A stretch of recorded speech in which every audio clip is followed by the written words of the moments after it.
In this quick video, I want to show you how to do a full factory reset on any Radon Detector alpha particle tester. It's fairly simple to do. Some of them are battery power where they got AAA or AA's. Some are all plugged in with no ion battery inside, or some have the USB battery inside.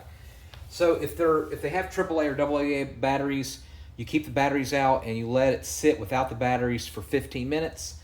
That will reset them. If they're plugged in, you want to unplug it from the wall, let that sit for a good 15-20 minutes. That'll reset it.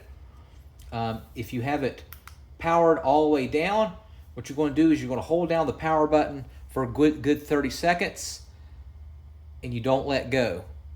And this is for all of them, pretty universal. This particular one is USB-C.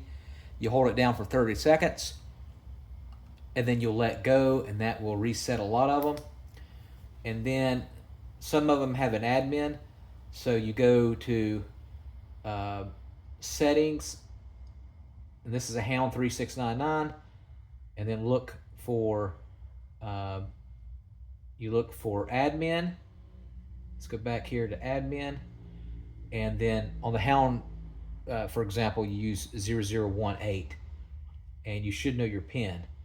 All right, you can go to retest, and on a lot of them, you'll just do retest. Do you want to clear the data and restart recording? And that will put it fresh, like a reset. All right, thanks for watching. Make sure you subscribe.